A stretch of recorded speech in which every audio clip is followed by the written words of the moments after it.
പാത്രങ്ങൾ എടുത്തിട്ട് നിന്ന് എന്താണെന്ന് വിചാരിക്കുന്നുണ്ടാവും. ഇന്ന് ഞാനില്ലേ ഒരു സൂത്രം കാണിച്ചു തരാം.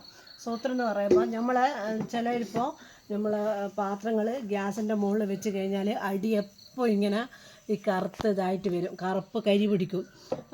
ഇത് സംഭവം എന്ന് പറഞ്ഞാൽ എൻ്റെ മോൻ ചായം വെച്ച് പോയിട്ട് ഗ്യാസ് ഓഫാക്കാൻ മറന്നു പോയിട്ട് ഇങ്ങനെ ആയിട്ട് കരിഞ്ഞു നിന്നതാണ്. എത്ര നമ്മൾ കമ്പിച്ചേരി ഇട്ടിട്ട് കഴുകിയാലും പോവില്ല.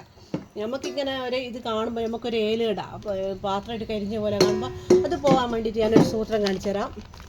സൂത്രം എന്ന് പറയുമ്പോൾ ഒരു സൂത്രം കാണിച്ചു തരാം. ഇത് അപ്പക്കാരമില്ലേ, ബേക്കിംഗ് സോഡ, അത് കുറച്ച് ഇതിൻ്റെ മുകളിലേക്ക് ഇങ്ങനെ ഇടുക. ഈ കരി പിടിച്ച പാത്രത്തിൻ്റെ മുകളിലേക്ക് ഇങ്ങനെ കുറച്ച് ഇങ്ങനെ ഇട്ട് കൊടുക്കുക. എന്നിട്ട് നമുക്ക് ഒരു സംഭവം ഒഴിക്കണം. എന്നാന്ന് പറഞ്ഞാൽ നമ്മളെ വിനാഗിരി ഇല്ലേ, വിനാഗിരി കുറച്ചൊന്ന് ഇങ്ങനെ ഒന്ന് ഒഴിച്ച് കൊടുക്കുക. എന്നിട്ട് നമ്മളെ ഒരു സംഭവം ഉണ്ടല്ലോ, നമ്മളല്ലാണ്ട് ഇത്ര ശക്തി കൊടുത്ത് ഉരച്ച് കഴിഞ്ഞാൽ ഇത് നിറം വരില്ല. ഇത് നമുക്കൊന്ന് ഉരച്ച് നോക്കാം. എന്നാൽ അതിൻ്റെ സ്ഥിതി എന്നുള്ള പോവോ ഇല്ലയോ എന്നൊന്ന് നോക്കാം.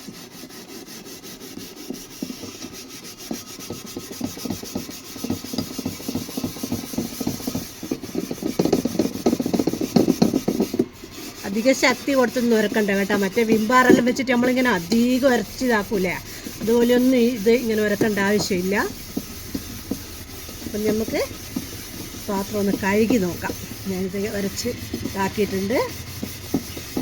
വേറെ അതിനും ആദ്യത്തെ ഇതും ഇപ്പോഴത്തെ നമുക്ക് കണ്ടില്ലേ, നമുക്കൊന്ന് നോക്കാം. ഇതൊന്ന് കഴുകട്ടെ.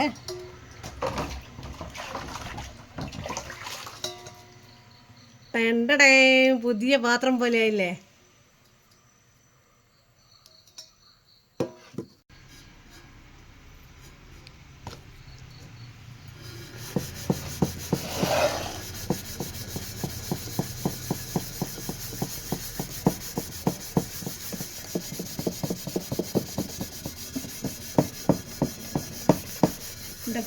എൻ്റെ ചായപാത്രത്തിൻ്റെ കരി പോയേ.